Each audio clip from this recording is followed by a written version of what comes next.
Bismillahirrahmanirrahim. Alhamdulillahirabbil alamin. Allahumma shalli wa sallim wa barik ala Muhammad wa ala ali Muhammad. Allahumma inna nas'aluka 'ilman nafi'an wa rizqan thayyiban wa 'amalan mutaqabbala. Rabbana taqabbal minna innaka antas samiul 'alim wa tub 'alaina innaka antat tawwabur rahim. Allahumma ansuril mujahidin warhamil mustad'afin wa dammir a'da'ad-din wa tamis 'ala amwalihim amin ya rabbal alamin. Alhamdulillah kaum muslimin rahimakumullah. Kita lanjutkan pengajian hadis dari kitab Sunan At-Tirmidzi dan kita sudah sampai pada pembahasan tentang tafsir Al-Qur'an. فقال المؤلف رحمه الله تعالى ونفعنا به وبعلومه في الدارين آمين. Hadis 2953 dari Abu Hurairah radhiyallahu anhu dari Nabi sallallahu alaihi wasallam bersabda, man shalla sholatan, barang siapa yang melakukan satu salat apapun, lam yaqra fiha, yang dia tidak membaca dalam salat tadi, bi ummil Quran, induknya Al-Quran yaitu Al-Fatihah, fahiya khidajun, maka salat itu kurang. Fahiya khidajun, maka salat itu kurang, yaitu ghairu tamamin, tidak sempurna. Ini masih dalam bab pembahasan tentang surat Al-Fatihah. Jadi surat Al-Fatihah adalah rukun dari amalan salat kita. Ada 17 rukun di dalam salat kita. Nah, salah satunya adalah membaca surat Al-Fatihah, dan ini adalah pendapat mayoritas para ulama. Kalau sholat tidak membaca Fatihah, maka sholatnya tidak sah. Yang menyelisih adalah madhab Hanafi. Madhab Hanafi, mereka tidak mengharuskan membaca Al-Fatihah, yang penting membaca Al-Quran. Karena dalam hadis yang lain Rasulullah SAW bersabda, Iqra' bima tayassara ma'aka. Bima tayassara, bacalah apa yang mudah. Ma tayassara, bacalah ma tayassar, apa yang mudah dari Al-Quran. Nah, berarti tidak harus Al-Fatihah, kata madhab Hanafi. Nah, kalau menurut mayoritas para ulama, yang dimaksud ma tayassar, apa yang mudah, itu ya adalah surat Al-Fatihah itu sendiri. Mana ada Pak surat lebih gampang dari Al-Fatihah? Paling gampang kan Al-Fatihah. Memang Al-Fatihah 7 ayat, ada yang 3 ayat, tetapi hampir semua orang itu kalau Al-Fatihah bisa. Anak-anak kecil saja disuruh baca Fatihah bisa. Nah, sehingga matayasar, apa yang mudah, itu adalah ya Al-Fatihah itu sendiri. Sehingga di sini berlaku kaidah yang mengatakan yuhmalu al-mutlaqu 'alal muqayyadi. Hadis yang mutlak itu dipahami dengan hadis yang muqayyad, atau hadis yang mujmal itu dipahami dengan hadis yang mufassar. Jadi hadis yang kurang jelas seperti ini tadi, ma tayassar, apa yang mudah, ini dipahami dengan hadis yang lebih jelas, yaitu bi ummil Quran. Nah, saya nggak harus membaca surat Al-Fatihah.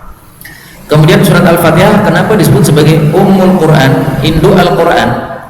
Kemarin saya mengatakan disebut sebagai induk Quran karena dia merupakan intisari dari isi Al-Quran. Jadi globalnya isi Quran adalah surat Al-Fatihah. Tapi ternyata saya mendapatkan penjelasan yang lain, Pak, ya, bahwasanya disebut Ummul Quran itu karena apa? Nah, di sini saya bacakan ya, karena ada penjelasan yang saya temukan yang lain. Ummil Quran. Nah, di sini penjelasan saya temukan dalam kitab Tuhfatul Ahwadi. Wa summiyat ummul kitab, disebut Al-Fatihah itu dengan nama Ummul Kitab atau Ummul Quran karena dia itu yubda'u bi kitabatiha fil masahif, dimulai dalam mushaf itu dimulai ditulis Al-Fatihah dulu. Nah, sehingga karena dia adalah permulaannya, maka disebut sebagai induknya. Seperti bapak atau ibu itu induk bagi anak-anaknya, ya, karena anak-anaknya muncul setelahnya. Bapak dan ibu dulu yang muncul terlebih dahulu. Wa yubda'u bi qira'atiha fi shalah, dan juga di dalam salat dimulai membaca Al-Fatihah dulu, bukan surat yang lain. Nah, maka disebut Ummul Kitab atau Ummul Quran itu karena 2 sebab. Yang pertama, dimulai Qur'annya ditulis dengan Al-Fatihah, dimulai bacaan salatnya juga dengan Al-Fatihah. Dan itu lebih bagus penjelasan itu daripada apa yang saya jelaskan kemarin, bahwasanya Ummul Quran yaitu karena dia merupakan intisari dari Quran. Meskipun penjelasan itu juga tidak salah, bahwasanya Al-Fatihah adalah intisari dari Al-Quran sebagaimana disebutkan oleh para ulama kita rahimahumullah ta'ala. Kemudian kemarin juga sudah kita jelaskan bahwa sholatan ini mencakup semua sholat apapun juga menurut mayoritas para ulama. Menyelisih mereka Imam Tabari. Kata Imam Tabari, kalau sholat jenazah tidak harus pakai Al-Fatihah. Tapi kalau berdasarkan hadis ini, sholatan, sholat apapun, sholat jenazah termasuk sholat, maka harus pakai Fatihah. Jadi takbir pertama membaca Al-Fatihah. Nah, adapun takbir kedua, 3, 4, nah itu nanti masalah lain lagi, apa yang dibaca sudah kita bahas dulu. Berikutnya 2953 dari Adi bin Hatim radhiyallahu anhu, dia berkata, saya datang kepada Rasulullah sallallahu alaihi wasallam dalam keadaan beliau duduk di dalam masjid. Maka orang-orang mengatakan ini adalah Adi bin Hatim. Adi bin Hatim orang terkenal, Pak. Sehingga para sahabat sudah tahu ini Adi bin Hatim. Adi bin Hatim ini julukannya adalah Al-Jawad ibnul Jawad, orang dermawan, putranya orang dermawan. Jadi Hatim At-Ta'i ini seorang yang terkenal di masa jahiliyah, orang yang sangat dermawan. Kalau panjenengan tulis di YouTube misalnya biografi Hatim At-Ta'i, insyaallah akan muncul karena terkenalnya beliau. Tapi sayangnya dia mati kafir, sehingga amalannya nggak ada gunanya. Nah, dia punya anak namanya Adi. Adi ini seorang sahabat Nabi. Nah, maka dia mewarisi kedermawanan bapaknya. Maka Adi bin Hatim Jawad bin Jawad, ya apa, orang dermawan bin orang dermawan. Wajib itu, dan saya datang, kata Adi, tanpa aman dan tanpa kitab atau tanpa surat, ya. Artinya apa? Dia datang tidak membawa keamanan sebagai orang kafir yang musta'man. Orang kafir itu kalau pengen aman masuk negara Islam, itu dia harus mendapatkan keamanan atau jaminan aman dari salah seorang muslim. Itu namanya disebut kafir musta'man. Nah, dia tidak membawa keamanan apapun. Maka tatkala saya diserahkan kepada Nabi Shallallahu Alaihi Wasallam, Nabi memegang tangan saya. Dan sungguh adalah Nabi Shallallahu Alaihi Wasallam sudah bersabda sebelum itu, inilah arju, sungguh saya berharap, kata Nabi, ayyaja'alallahu yadahu, bahwa Allah meletakkan tangannya Adi ini fi yadi, pada tangan saya. Jadi apa yang diharapkan oleh Nabi terkabul, betul-betul Adi datang dengan sendirinya, kemudian ditangkap tangannya oleh Nabi Shallallahu Alaihi Wasallam. Jadi Nabi tampaknya berharap bahwa Adi bin Hatim ini masuk Islam, Pak. Karena orang yang dermawan ini berarti orang yang akhlaknya sudah bagus sekali, tinggal satu langkah saja masuk Islam, udah masuk surga. Tapi kalau dermawan tidak ada Islamnya, ya sama saja melangkahnya masuk neraka, naudzubillah. Nah, kemudian Adi ini mengatakan, lalu beliau berdiri, lalu ditemui oleh seorang perempuan bersama anak kecil, bersama perempuan tadi. Lalu kedua orang itu mengatakan, sesungguhnya bagi kami ada hajat kepada Anda, wahai Rasul Sallallahu Alaihi Wasallam. Lalu Nabi pun berdiri bersama perempuan dan anak kecil tadi sampai beliau menyelesaikan hajat keduanya. Dan ini menunjukkan bolehnya seorang laki-laki berduaan bersama seorang perempuan apabila tempatnya terbuka, Pak. Ini kan tempatnya terbuka kan? Jadi gambarannya misalnya Nabi kan dulu sebelumnya bermajelis di masjid seperti ini. Nah, kemudian oleh seorang perempuan diajak berduaan tapi di luar masjid situ. Nah, semua orang bisa melihat, itu nggak ada masalah. Yang tidak boleh adalah kalau berduaan di tempat yang sepi. Jadi misalnya seorang ustadz dengan seorang perempuan, jemaah perempuan di kamar mihrab sini, kamarnya imam ini. Nah, kemudian ditutup pintunya, nggak boleh begitu, ya. Karena apa yang terjadi di dalam kamar itu tidak diketahui oleh manusia, ya. Meskipun di sini ada sobi, anak kecil, kalau anak kecilnya belum mumayyiz itu nggak ada gunanya sebagai mahram. Karena kalau anak kecilnya masih bayi, masih digendong, nah, ibunya melakukan apa bersama laki-laki tadi, bayinya nggak paham. Sehingga perempuan bersama mahram itu mahramnya harus yang sudah mumayyiz, apalagi yang sudah balik, nah, lebih bagus lagi, ya. Tapi kalau dia belum mumayyiz nggak ada gunanya, ya. Bayi masih digendong itu tidak menghilangkan dia dari khalwat yang diharamkan. Kemudian akhadha biyadi, beliau memegang tangan saya sampai beliau datang kepada bersama saya di rumah beliau. Lalu melemparkan maksudnya menyiapkanlah untuk Nabi SAW budak wanita itu wisadatan, satu bantal, lalu beliau pun duduk di atas bantal tadi. Nah, ini kebiasaan orang Arab, Pak. Jadi duduknya itu tanpa kursi, duduknya lesehan. Nah, karena lesehan, sementara rumah mereka masih tanah, biasanya itu dikasih alas bantal. Nah, sampai sekarang pun orang-orang Arab biasanya di kamar tamu itu duduknya lesehan, tapi ada bantalnya atau ada kursi yang empuknya. Dan ini ada sabda Nabi SAW dalam hal ini, bahwasanya kalau kita bertamu kemudian dikasih bantal, jangan ditolak. Salasun la turaddu, ada 3 yang jangan ditolak: al-wasaid, bantal, wadumu, dan parfum, wal laban, dan susu. Hadis riwayat Tirmidzi. Nah, yang dimaksud bantalnya adalah itu tadi ya. Kita bertamu kemudian dikasih bantal supaya kita duduk, jangan ditolak, terima saja. Kalaupun kita tidak senang duduk di atas bantal, jangan ditolak, karena Nabi mengatakan jangan ditolak. Nah, bantalnya kita pegang saja ya, kita dekemi begitu. Yang penting jangan ditolak, karena Nabi sudah mengatakan jangan ditolak. Nah, di sini pun Nabi tidak menolak ya, beliau malah duduk di atas bantal tadi. Kemudian saya pun duduk di hadapan Nabi SAW. Lalu beliau memuji kepada Allah dan menyanjung kepada Allah. Menyanjung itu adalah pujian yang diulang 2 kali, itu namanya sanjungan ya. Alhamdulillah itu pujian, Ar-Rahmanir Rahim itu sanjungan. Kemudian beliau bersabda kepada Adi ini, ma yufirruka, apa yang membuat kamu lari, antakula, untuk mengucapkan la ilaha illallah. Jadi Nabi mengajak dialog si kafir Adi bin Hatim ini. Kamu sampai hari ini kok belum mengucapkan la ilaha illallah, kenapa? Sebabnya apa? Alasannya apa? Faham ta'lamu, apakah kamu tahu, min ilahin, ada Tuhan siwallah, selain Allah? Memangnya ada Tuhan selain Allah? Kan nggak ada. Jadi Nabi mengajak dialog orang-orang cerdas, Pak, karena semua orang itu sebenarnya paham bahwasanya tidak ada Tuhan selain Allah Subhanahu wa Ta'ala. Kalaupun ada orang mengatakan ada Tuhan selain Allah, itu karena sudah rusak cara berpikirnya. Maka dia pun mengatakan tidak ada Tuhan selain Allah. Tsumma takallama, kemudian Nabi berbicara beberapa saat, kemudian beliau mengatakan lagi, innama tafirru, tiada lain engkau itu lari, antakula Allahu Akbar, untuk mengucapkan Allahu Akbar. Wa ta'lamu syai'an, memang kamu tahu ada sesuatu akbar minallah, yang lebih besar daripada Allah. Maka Adi pun menjawab tidak ada. Maka Rasulullah kemudian mengatakan, fa innal yahuda, maka sesungguhnya orang-orang Yahudi, maghdubun alaihim, mereka itu dimurkai oleh Allah Subhanahu wa Ta'ala. Wa innan nasara, dan sesungguhnya orang-orang Nasara, dullal, mereka itu adalah orang-orang sesat. Nah, inilah kaitannya dengan bab tafsir surat Al-Fatihah.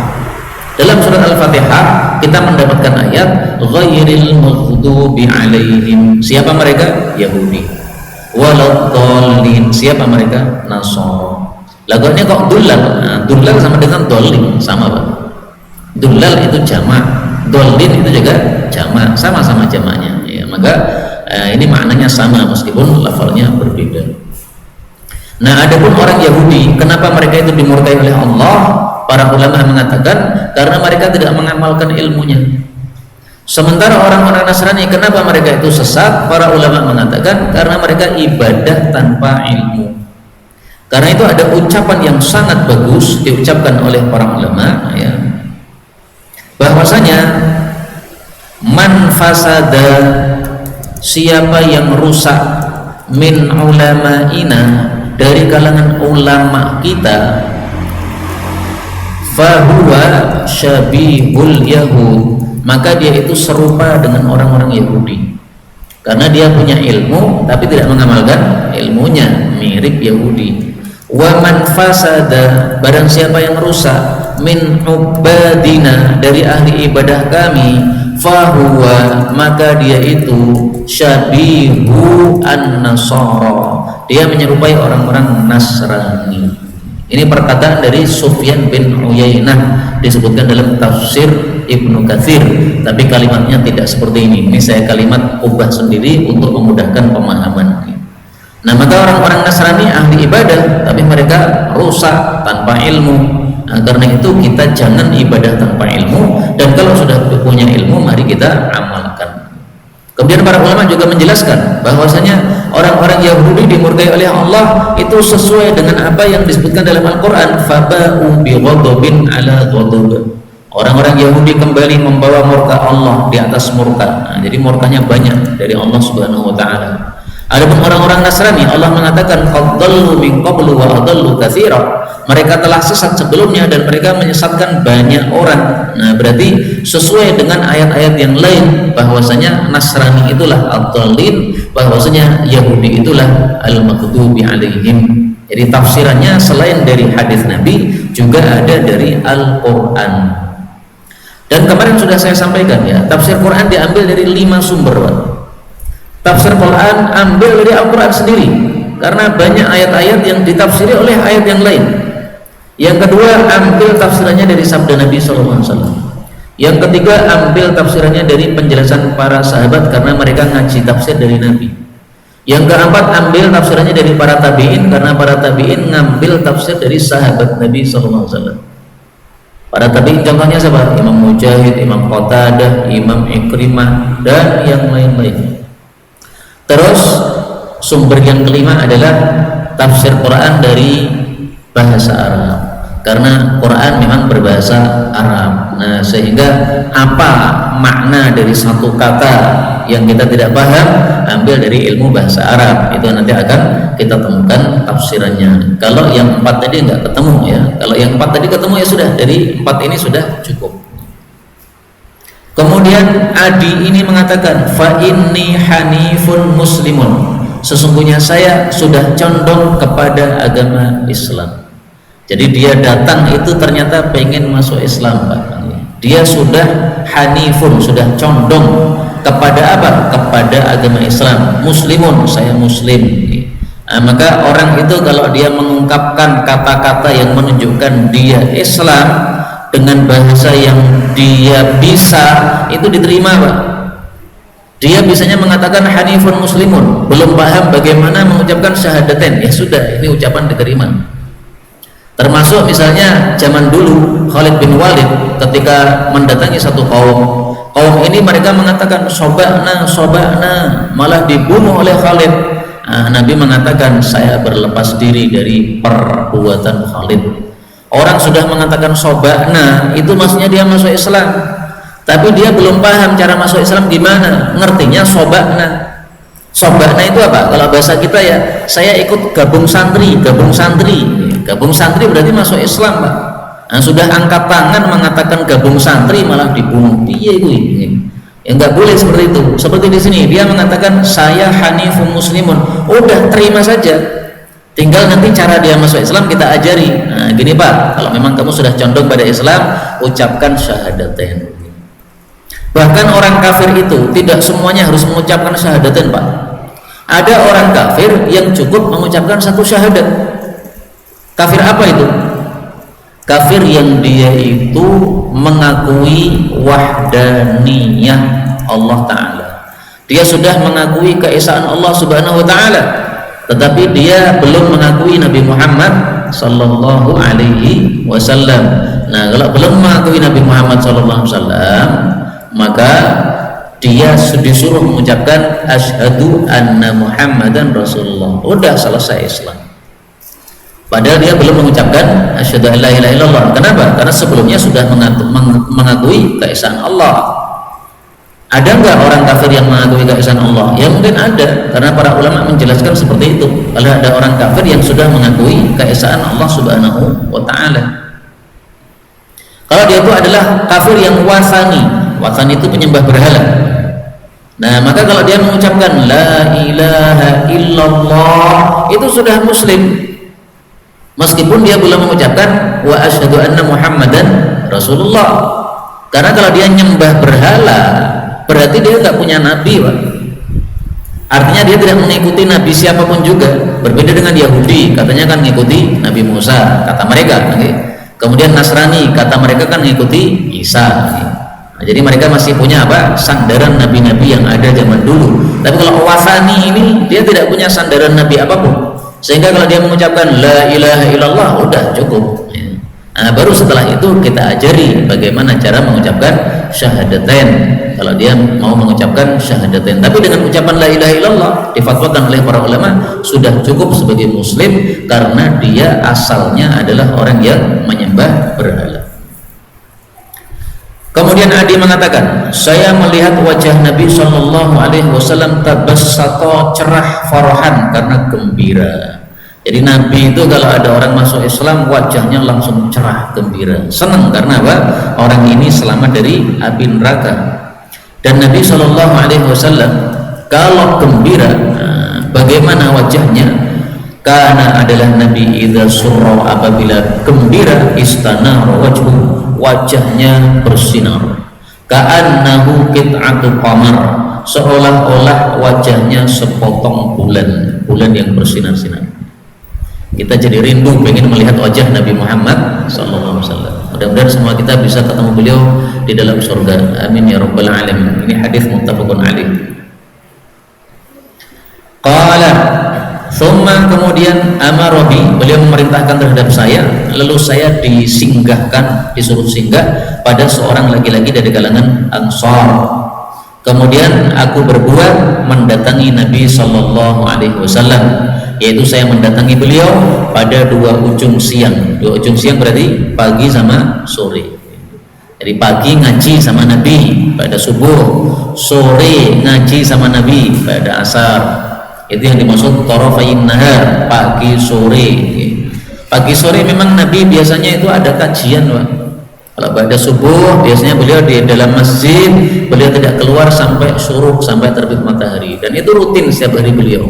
Nah, sehingga banyak para sahabat Nabi yang ikut berada di masjid pada subuh itu untuk ngaji sama beliau. Beliau sering bertanya, tadi malam ada yang mimpi, siapa, silahkan sampaikan mimpinya, saya tafsirkan. Itu berarti ngaji tafsir mimpi.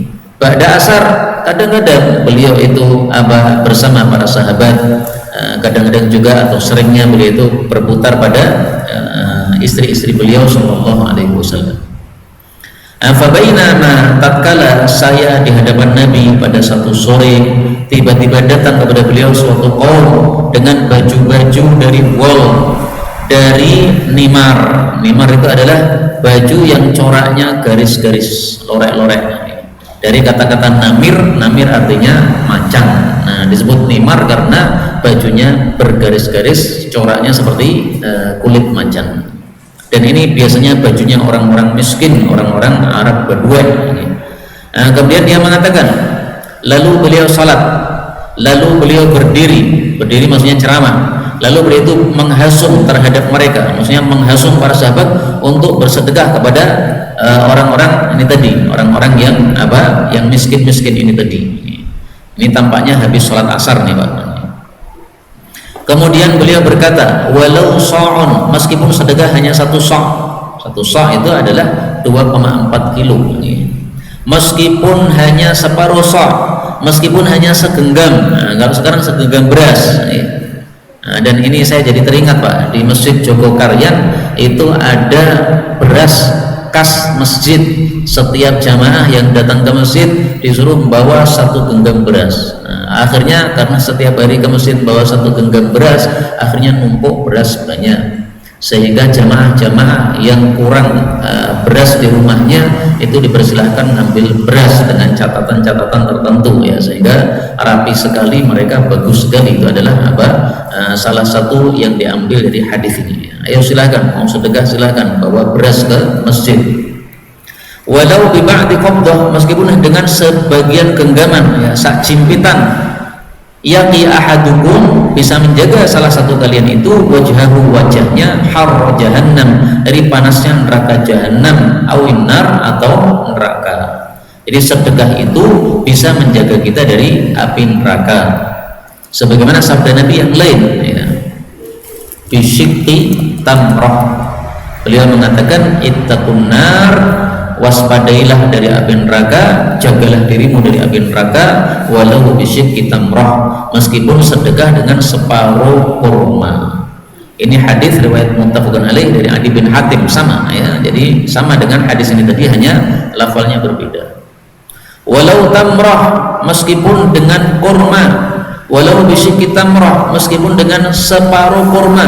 Artinya kita hanya punya satu kurma, nah kita separuh kita makan, separuh kita sedekahkan, itu sudah cukup bisa menjaga dari neraka. Fa inna ahadakum, karena sesungguhnya masing-masing kalian, laqillaha, dia akan berjumpa dengan Allah, wa qailun lahu ma aqulu lakum, dan Allah akan berkata kepada dia apa yang saya ucapkan kepada kalian. Apa itu? Alam aj'al laka sam'an wa basara, bukankah sudah saya jadikan untukmu pendengaran dan penglihatan? Fayaqulu, maka hamba ini akan menjawab, bala, iya. Fayaqulu, lalu Allah bertanya lagi. Nah, ini pertanyaan yang kedua, Pak. Pertanyaan pertama ini tadi, bukankah sudah saya kasih pendengaran, penglihatan? Pertanyaan yang kedua, Allah mengatakan, alam aj'al laka, bukankah sudah saya berikan untukmu malan wa waladan, harta dan anak? Ini semuanya artinya nikmat dari Allah Subhanahu wa taala. Mata melihat, ini nikmat; pendengaran melihat, nikmat; anak, istri, kemudian anak apa, harta, ini semuanya nikmat. Fayaqulu, maka si hamba mengatakan, bala, ya. Fayaqulu, lalu Allah bertanya lagi. Ini pertanyaan yang ketiga, aina, di mana, ma qaddamta li nafsik, apa yang kamu dahulukan untuk dirimu? Maksudnya amalmu, mana amalmu? Nah, termasuk sedekah, termasuk amal itu adalah sedekah. Maka sedekah itu termasuk amal yang kita dengannya akan mendapatkan pahala yang berlipat di hadapan Allah Subhanahu wa taala. Ini 3 pertanyaan dari Allah Subhanahu wa taala. Kemudian Nabi melanjutkan sabdanya, fayanzur, maka orang ini melihat qaddamahu, ke arah depannya, wa ba'dahu, dan setelahnya maksudnya arah belakangnya, wa an yaminihi, dan ke arah kanannya, wa an shimalihi, dan ke arah kirinya, thumma la yajidu syai'an, kemudian dia tidak mendapati sesuatu, yaqi bihi, yang dia menjaga dengannya, wajhahu, akan wajahnya, harra jahannam, dari panasnya neraka jahannam. Itu kalau tidak punya amal. Nah, maka maksudnya Nabi adalah sebelum terjadi kejadian ini, depan, belakang, kanan, kiri, semua terlihat hanya api neraka jahannam, dan kita tidak bisa punya tameng apapun kecuali dengan amal. Nah, maka sebelum kita mati, mari beramal. Dan amalnya tidak hanya sedekah saja, tapi waktu itu Nabi menyebutkan sedekah karena adanya orang-orang miskin yang datang ke masjid dalam keadaan mereka sangat miskin sekali, mereka bajunya compang-camping dan baju yang sederhana tadi. Nah, di sini disebutkan 4 arah, Pak. Depan, belakang, kanan, kiri. Saya temukan dalam riwayat yang lain, yaitu riwayat Bukhari, itu hanya disebutkan 2 arah. Fayanzur an yamini, dia melihat ke arah kanan, dia tidak melihat kecuali neraka. Kemudian dia melihat ke arah kiri, dia tidak melihat kecuali neraka. Nah, jadi arah kanan, arah kiri. Kalau di sini disebutkan semuanya, ya, depan, belakang, kanan, kiri, yang terlihat hanya neraka. Tsumma la yajidu, kemudian dia sudah tadi. Kemudian beliau bersabda, liyaqi, hendaklah menjaga ahadukum, setiap kalian, wajhahu, wajahnya, an-nar, dari api neraka, walau bisyikki tamrah, meskipun dengan separuh kurma. Nah, ini lafalnya yang tadi mirip dengan apa yang sudah kita sampaikan, ittaqun nar. Kalau di sini liyaqi ahadukum, ada 2 lafal. Fa illam yajid, kalau dia tidak mendapati sesuatu yang disedekahkan, fa bi kalimatin thayyibah, maka dengan ucapan yang baik. Nah, jadi ucapan yang baik itu nilainya sama dengan sedekah, karena sedekah itu bisa dengan sesuatu yang kita berikan, ada barangnya, bisa dengan sesuatu yang kita berikan tapi abstrak, kita gembira, tersenyum ke hadapan orang, itu memberikan kebahagiaan, Pak. Buktinya, kalau saya senyum kepada seseorang tapi dia malah cemberut, itu rasanya kurang nyaman dalam hati saya. Nah, berarti dia memberikan kurang nyamanan. Karena pernah saya senyum kepada seseorang tapi dia menengtok ngeten, sampai muncul dalam hati saya, iki wong nyimpen masalah apa, tak senyum kok merengutok wae. Jadi saya sudah senyum ini, dia tidak berubah jadi senyum, Pak. Tetap ngeten iki. Wah, iki nyimpen pikiran apa ini, atau mungkin karena tidak jelas penglihatannya sehingga nggak melihat saya senyum atau gimana, nggak paham nih. Tapi ada orang-orang seperti itu, ya. Jadi disenyumi itu tidak balas senyum, tapi malah diam saja, malah mengkeret wajahnya. Nah, seperti itu berarti memberikan sesuatu yang tidak bagus kepada orang. Nah, kalau kita berkata yang baik, berarti kita sudah memberikan sesuatu yang bagus. Karena dengan sebab kita berkata yang baik, maka dia akan senang dengan ucapan kita, maka nilainya adalah sedekah. Karena itulah Nabi SAW bersabda, kullu ma'rufin, setiap perbuatan baik itu adalah sedekahun, bernilai sedekah. Dan ini bedanya antara sedekah dan infak nih. Kalau infak itu harus dengan harta, Pak, ada barangnya. Tapi kalau sedekah itu tidak harus ada barangnya. Semua perbuatan baik itu adalah bernilai sedekah. Maksudnya apa? Pahalanya seperti pahala sedekah. Ini hadis riwayat Bukhari dan Muslim. Kemudian Rasul bersabda lagi, fa inni, sesungguhnya saya ini la akhafu alaikum, saya tidak khawatir terhadap kalian al-faqah, kemiskinan. Fa innallaha, karena sesungguhnya Allah nasirukum, akan menolong kalian, wa mu'tikum, dan akan memberi kalian. Nah, jadi Nabi menjamin sahabat-sahabat yang sekarang miskin-miskin, tenang, saya tidak akan khawatir kalian miskin terus, pasti nanti akan diberi kemenangan oleh Allah Subhanahu wa taala. Nah, kalau sudah menang, maka Allah kasih kalian harta. Karena dengan sebab menang, maka akan merampas hartanya orang-orang kafir, mendapatkan ghanimah yang banyak, jadi kaya-kaya.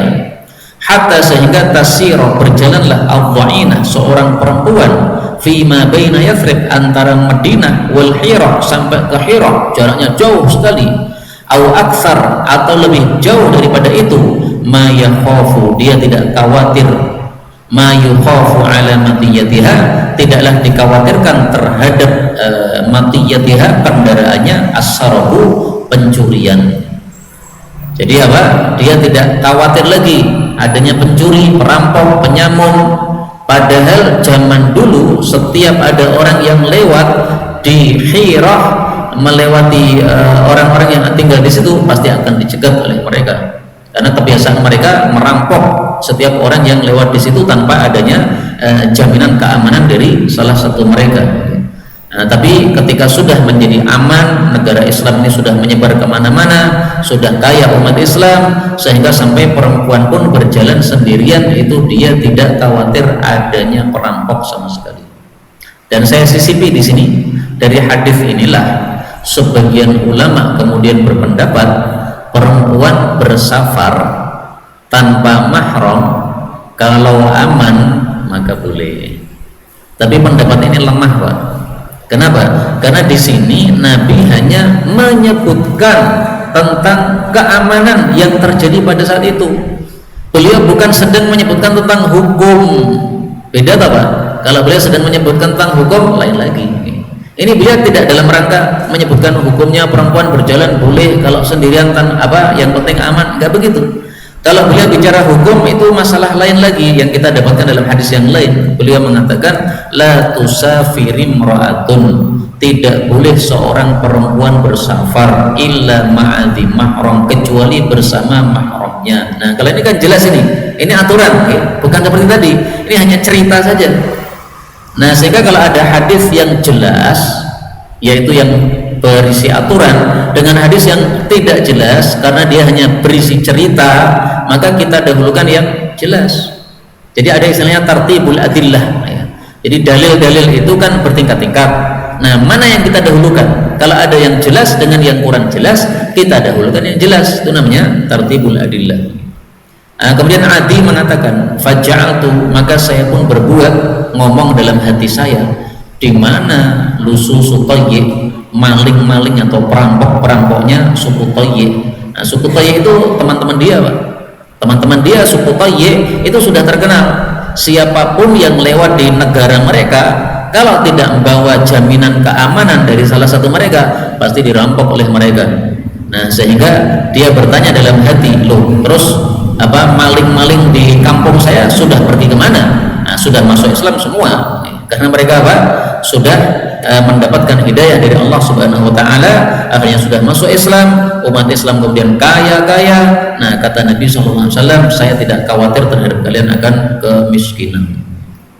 Adapun hadis yang mengatakan kadal faqru ayyakuna kufran, nyaris fakir itu menjadi kafir, nah, itu hadisnya tidak sahih. Kada nyaris al-faqru, fakir, ayyakuna kufran, menjadi kafir. Ini hadisnya dhaif. Bahkan sebaliknya, Banyak orang yang diuji fakir itu bisa sabar ya.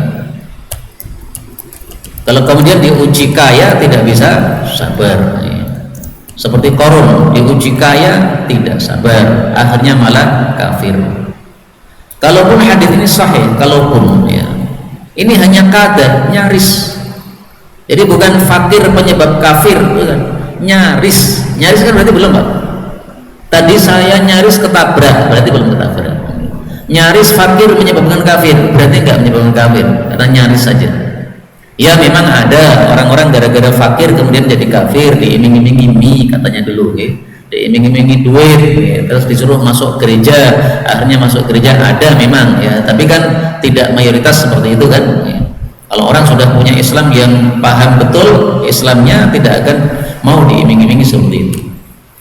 Berikutnya hadis 2954 ini sama dari Adi bin Hatim dari Nabi SAW bersabda, al-yahudu, orang-orang Yahudi, maghdubun alaihim, orang-orang yang dimurkai oleh Allah Subhanahu wa taala, wan nasara dullal, sementara orang-orang Nasrani adalah orang-orang yang sesat. Sama dengan tadi, enggak usah kita ulang penjelasannya.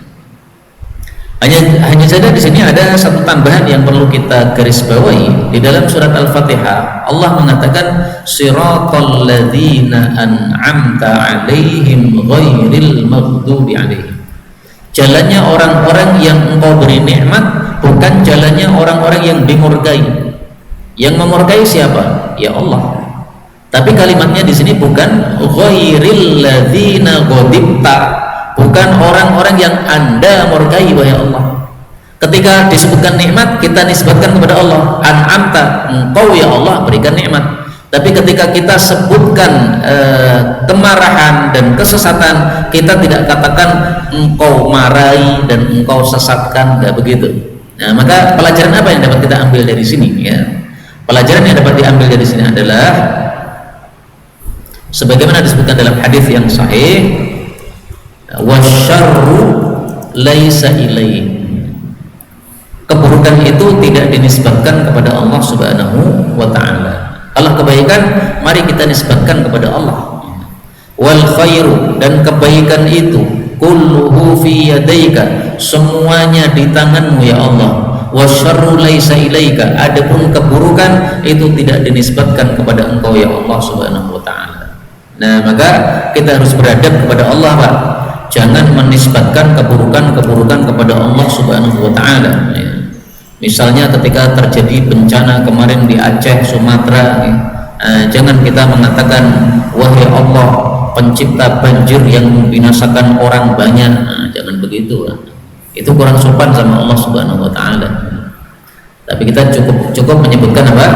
Musibah yang kita alami, kemudian kita minta kepada Allah Subhanahu wa ta'ala supaya Allah apa? Menyelesaikannya. Sampai di sini kita baru mendapatkan dua hadis. Ini karena hadisnya panjang.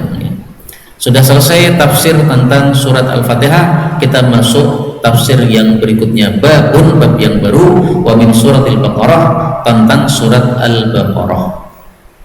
Sebagian ulama tidak membolehkan menyebut surat Al-Baqarah, karena kalau surat Al-Baqarah disebutkan surat Al-Baqarah artinya apa? Surat sapi, seolah-olah kita mengejek surat Quran.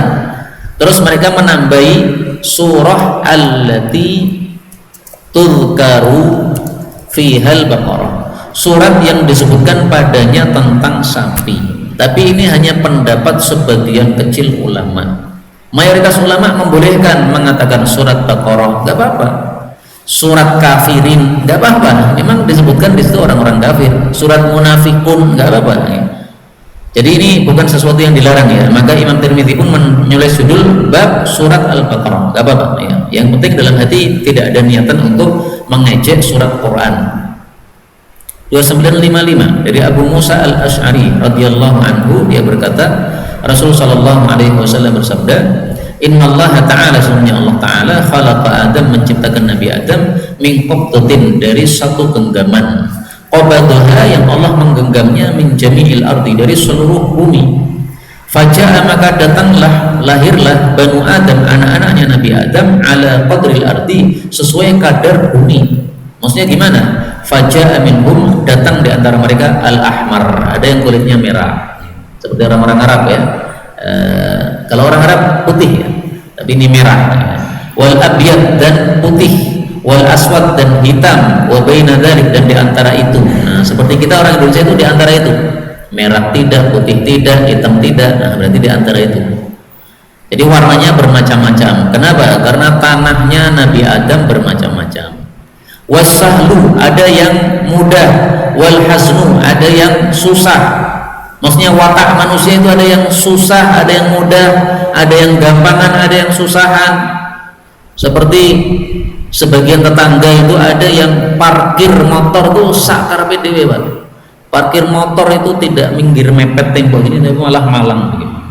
Sampai saya kadang-kadang mikir, iki wong iki mikire piye ra mudeng lho, Pak. Parkir kok orang minggir tapi kok ngene. Mikirnya gimana itu nggak paham saya. Sampai hari ini tak coba mikir piye, caranya mikir piye. Belum nemu saya, Pak. Parkir kok ngene iki. Karepe ngopo ra mudeng.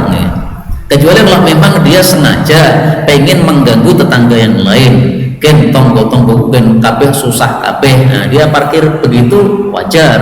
Tapi kita ini orang model mikir begitu. Tapi kalau ada yang parkirnya kayak begitu, heran saya. Ada juga yang parkir mobilnya itu, jalan rumah saya kan sempit banget. Parkir mobilnya itu dimonyongkan sampai tersisa seperempat jalan. Jadi dia punya tempat parkir. Tapi cara parkirnya itu bukan badannya masuk semuanya, tapi bodinya mobil seperapatnya di dalam, kemudian sisanya itu malah di depan, sehingga jalan yang sempit itu tersisa seperempat kok. Nah, gue karepe piye kira mudeng, Pak. Sampai hari ini belum paham saya, dan saya belum sempat tanya. Sebenarnya saya pengen tanya, ki karepe ngopo to Mas karepe iki? Apa karepe nyegati wong-wong liya sing meh mlebu atau piye karepe? Karena kalau orang melihat itu pasti semuanya heran, Pak. Pasti panjenengan kalau datang ke situ pasti muncul di sini tanda tanya, piye maksudnya? Karepe piye le? Nah, ada orang model begitu, yang model susah gitu. Jadi berbuat sak karepe dhewe itu berarti susah. Ada yang mudah berarti ya dia longgar sama yang lain. Nah, tanah juga begitu. Tanah itu ada yang empuk, ada yang keras. Nah, sehingga perwatakan manusia berbeda-beda tergantung dulu tanahnya dia diciptakan dari apa. Kalau kita ini perwatakannya keras, berarti ketahuilah dulu kita diciptakan dari tanah kebetulan ngepasi tanah padas, Pak. Nah, akhirnya watak kita keras. Lah kalau kita pengen berubah gimana caranya? Bisa berubah, tapi dengan cara dilatih terus. Jadi orang yang sudah wataknya keras karena memang batunya batu padas, itu bisa berubah menjadi lunak dengan cara dilatih terus. Tapi tetap berbeda dengan orang yang sejak dulunya diciptakan oleh Allah dari batu empuk. Kalau dia memang sudah dari asalnya batunya empuk, itu memang tidak perlu dia berusaha, itu sudah empuk sendiri. Wal khabithu, juga ada yang buruk, wat thayyib, juga ada yang baik. Maksudnya apa? Ada yang kafir, ada yang muslim. Nah, maka kalau muncul manusia kafir itu karena tanahnya tanah yang khabith, tanah yang jelek, yang tidak mengandung manfaat apapun, semuanya mudharat. Demikian juga thayyib, orang yang baik, orang muslim. Nah, itu berarti apa? Dia tanahnya tanah yang baik, yang subur, yang menghasilkan manfaat. Nah, kita bersyukur kepada Allah Subhanahu wa taala, kita sudah diciptakan sebagai muslim, berarti tanah kita termasuk yang thayyib, tinggal yang diperbaiki ini tadi ya, as-sahlu wal hazan. Kalau memang kita keras, kerasnya diatur, jangan sampai kerasnya keterlaluan. Keras kepada semua orang itu kan keterlaluan, Pak. Kalau keras kepada orang keras, supaya orang yang keras itu tidak semau gue kepada orang lain, nah, mungkin masih bagus seperti itu ya, karena as-shadaqah at-takabbur 'alal mutakabbir shadaqah. Sombong kepada orang sombong adalah sedekah, supaya orang sombong itu tidak semena-mena kepada orang yang lain. Lah ini disebutkan dalam tafsir surat Al-Baqarah. Kenapa? Karena dalam surat Al-Baqarah disebutkan tentang penciptaan Nabi Adam alaihissalatu wassalam. Nah, sehingga tentang penciptaan Nabi Adam, hadisnya ini kemudian ditampilkan oleh Imam At-Tirmidzi rahimahullahu taala. Berikutnya 2956 dari Abu Hurairah radhiyallahu anhu, Rasul sallallahu alaihi wasallam bersabda tentang kalam Allah taala, wadkhulul baba sujada, masuklah wahai Bani Israel ke dalam pintu Baitul Maqdis dalam keadaan sujud. Nah, sujud ini ada dua tafsiran, Pak. Menurut Ibn Abbas, sujud itu ruku'. Jadi bukan betul-betul sujud, nggak mungkin lah kita masuk kampung dengan sujud, biar terusan. Jadi dalam kondisi ruku'. Karena itu rukuk itu sama dengan sujud. Karena itu di dalam Islam tidak boleh kita berjumpa dengan sesama manusia kemudian kita membungkukkan badan rukuk, nggak boleh. Karena rukuk sama dengan sujud. Sementara sujud hanya boleh kepada Allah Subhanahu wa taala. Seperti biasanya dalam karate itu ya. Biasanya sebelum tarung kan menunduk dulu, rukuk dulu. Haram seperti itu nggak boleh. Nah, kalau mau menunduk kepalanya aja, Pak. Manggo ini nggak apa-apa. Jadi kita ketemu tetangga, manggo Pak, nggak ada masalah. Nggak perlu pakai rukuk begini. Ini tafsiran yang pertama. Tafsiran yang kedua, sujud itu maksudnya dengan khusyuk, ya, seperti orang sujud kan khusyuk gitu. Qala, maka Rasulullah mengatakan, dakhalu, mereka malah masuk mutazahifin dalam keadaan ngisot ala awraqihim pada pantat-pantat mereka. Ai ditafsirkan oleh perawi munharifin, yaitu mereka menyimpang dari perintah Allah. Perintahnya dua. Satu, disuruh dalam keadaan menunduk malah ngisot. Nah, dalam tafsir yang lain disebutkan mereka menunduk tapi menunduknya balik, yaitu bokongi. Nah, kalau di sini bukan bokongi tapi apa? Ngisot dengan pantat mereka. Kemudian mereka disuruh untuk mengatakan hittah. Hittah itu artinya ampuni dosa kami. Malah mereka mengatakan hintah. Hintah itu artinya gandum. Jadi disuruh minta ampun malah minta beras, orang ajar tenan. Dan dengan sanad ini pula Nabi SAW menjelaskan fabaddalal ladzina zalamu, orang-orang zalim itu mengubah qaulan ghairal ladzi qila lahum, perkataan yang tidak disuruhkan kepada mereka, yaitu mereka mengatakan mereka mengatakan habbatun fi sya'ratin, biji di dalam sya'rah. Sya'rah itu adalah bulu ya. Atau dalam ucapan yang lain tadi hintah. Jadi mereka disuruh mengatakan hintah malah mengatakan hintah atau habbah. Ini yang dapat kita pelajari pada pertemuan kali ini. Betul dari Allah Subhanahu wa taala. Kalaupun ada salahnya fa astaghfirullahal azim li wa lakum walhamdulillahi rabbil alamin.